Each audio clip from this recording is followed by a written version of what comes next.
मानव जीवन में दान की बड़ी महिमा है। दान एक ऐसा सात्विक कर्म है जो मनुष्य की वृत्तियों को उदात्त बनाकर उसकी आध्यात्मिक उन्नति की भूमि तैयार करता है। भारतीय संस्कृति सदा से दान प्रधान रही है। हमारे यहाँ दान को परमार्थ का विशेष साधन माना गया है। इस कठिन कलिकाल में जप तप यज्ञ व्रत आदि नियमों का साधन बड़ा कठिन है। इसलिए शास्त्र ने दान का विधान बनाकर हमें आत्मकल्याण की सरल दिशा निर्दिष्ट की है। इस सृष्टि के कण कण में परमेश्वर की सत्ता विद्यमान है और जीव तो उसकी सत्ता का चेतन रूप है। दान के माध्यम से हम जीव की सेवा करके उस परमेश्वर की ही सेवा करते हैं। किसी जीव के प्रसन्न होने पर परमात्मा ही प्रसन्न होते हैं। किसी निर्धन को द्रव्य दान कर, किसी भूखे को अन्न दान कर हम उन्हीं परमात्मा की सेवा करते हैं। निर्धन को द्रव्य देकर हम उसकी अनेक प्रकार की आवश्यकताओं की पूर्ति में सहयोग करते हैं। इससे उसके जीवन में कठिनाइयां दूर होती है।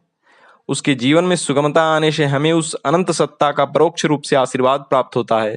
साथ ही हमारे भीतर सद्भाव, मैत्री, सहयोग, क्षमता, परोपकार, शील और विनम्रता जैसे उदात्त भावों का प्रादुर्भाव होता है, जो हमारी आध्यात्मिक उन्नति में सहायक होते हैं।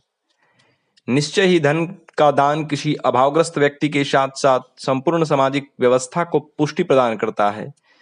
किसी सामाजिक संस्था, धार्मिक संस्था, गौशाला आदि को द्रव्य दान देकर हम समाज की उन्नति में सहयोग करते हैं, जिसका लाभ अप्रत्यक्ष रूप से हमें भी मिलता है। दान देकर परमात्मा का धन्यवाद करना चाहिए कि उसने हमें कृपा पूर्वक किसी का सहयोग करने के लायक बनाया। दूसरा धन्यवाद उस दान ग्रहीता का करना चाहिए जिसने हमारा दान स्वीकार कर हमें इस महती कार्य में सहयोग किया। ऐसी भावना रखने से हमारे भीतर दान का अहंकार नहीं जागेगा। यदि हम ध्यान से देखें तो पता चलेगा स्वयं सृष्टिकर्ता परमात्मा प्रकृति के माध्यम से हमें पल पल दान देते रहते हैं। सूर्य नारायण अपने प्रकाश से हमें ऊर्जा तथा प्राण शक्ति का दान देते हैं। धरती माँ हमें अन्न का दान करती हैं। नदियां हमें जल का दान करती हैं। वृक्ष निस्वार्थ भाव से हमें छाया और फल का दान करते हैं। वायुदेव सतत बहकर श्वास प्रश्वास के रूप में हमें जीवन दान देते हैं। बादल तो महादानी हैं। वे स्वयं सागर से जल अवशोषित कर लाते हैं और हमारे लिए जल की वर्षा कर अपना अस्तित्व ही मिटा देते हैं।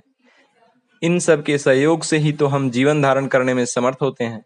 तो क्या प्रकृति के सतत दान से हमें ये प्रेरणा नहीं मिलती कि हम भी अपनी प्राप्त वस्तुओं में से कुछ अंश दान करें? हमारे शास्त्र भी कहते हैं कि हमें अपने अर्जित द्रव्य में से 10वां भाग अवश्य दान करना चाहिए। हमें यह ध्यान रखना चाहिए कि हमने जो कुछ अर्जित किया है वह केवल अपने पुरुषार्थ से नहीं किया, अपितु उसमें ईश्वर की कृपा मुख्य कारण है। साथ ही उसमें अनेक लोगों का प्रत्यक्ष तथा अप्रत्यक्ष सहयोग भी हमें प्राप्त हुआ है। अतः उस प्राप्त द्रव्य पर हमारा अकेले का अधिकार नहीं है। यदि उसका अकेले उपभोग करेंगे तो ईश्वर की कृपा से वंचित हो जाएंगे। ओम।